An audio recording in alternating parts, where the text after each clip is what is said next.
So when I got my return offer this past summer and I signed it, I said, yes, I'm gonna be a full-time investment banker. Finally, I thought that I was done. Well, turns out I was wrong.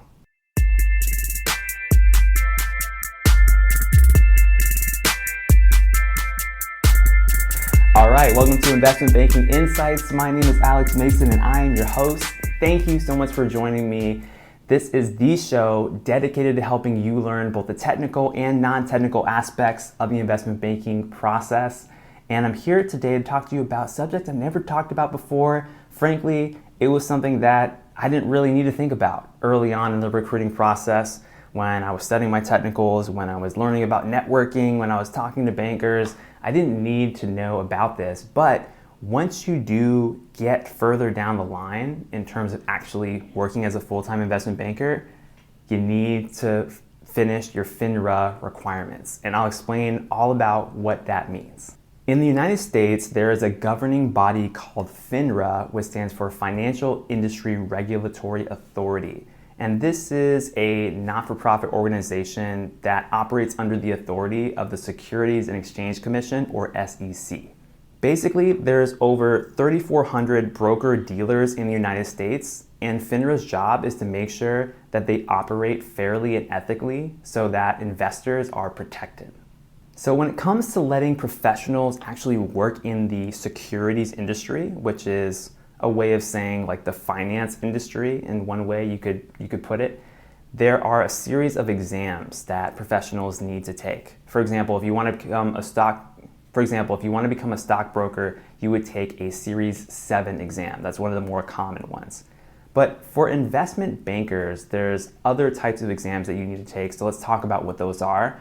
So in 2018, FINRA kind of streamlined its exam practices. And the most basic fundamental exam you need to take is called the SIE, or Securities Industries Essentials exam. And effectively, this is kind of like the gateway exam that every person going into the securities industry needs to take in order to work in the industry. If you've ever taken the SAT, ACT, or the GMAT, any kind of standardized test, it's kind of like that. You're basically taking a multiple choice test. In this case, there's 75 different questions and you have an hour and 45 minutes to complete the exam. In order to pass, you need to get a 70% on the test. If you don't make it, then you have to wait around 30 days before you can take the test again. And then of course, once you hit that rate, then you pass.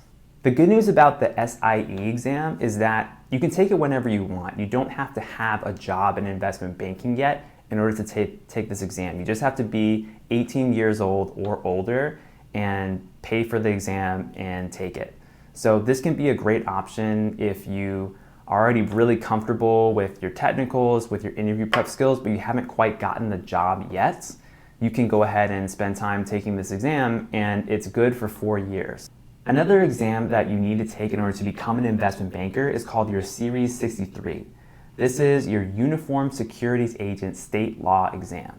And this is actually administered by FINRA, but it's an exam from another organization called the NSAA. Now, even though this exam is administered by FINRA, it's actually created by another governing body called the North American Securities Administrators Association, or NASA. That's a mouthful.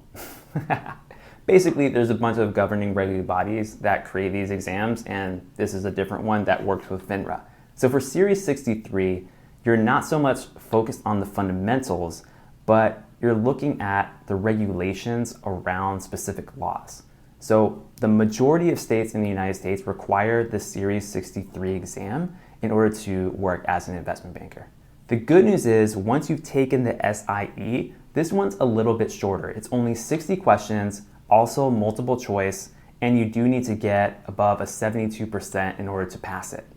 Now those first two tests, the SIE and the Series 63, you can take them before you actually start work as a full-time investment banker. But there's one more exam that you need to pass before actually hitting the desk and working as a banker, and that is called your Series 79, also known as the Investment Banker exam.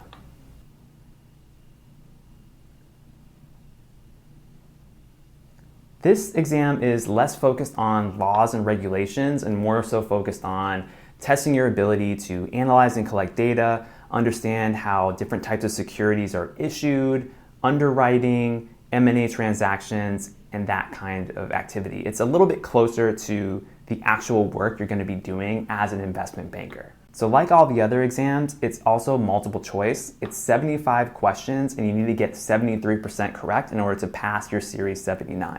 The bad news with the Series 79 is it's a long test, 2 hours and 30 minutes. So it definitely takes a little bit more time, but the good news is this is the last one you need to pass. So yeah, I'm not going to be goofing off as much in this final semester as I thought I might, but that's okay.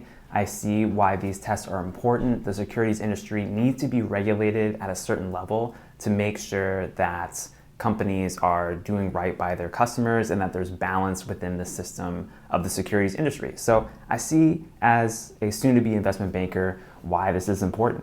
So make sure that you set aside time to study for these tests.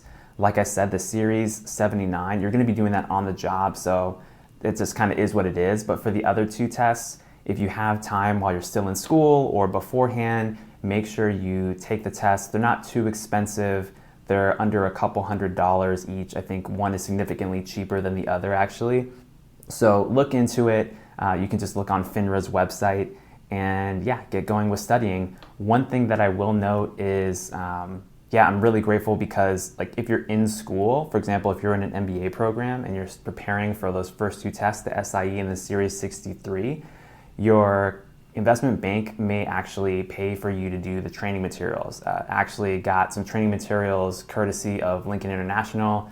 They shipped them to me. They use a third-party provider. And so yeah, I'm going to be hitting the books pretty soon, actually tomorrow, I think. So definitely take advantage of that. And if you're in an MBA program, you might actually be able to get some class credit for studying for and taking these tests. So look into that if you're an MBA student for sure.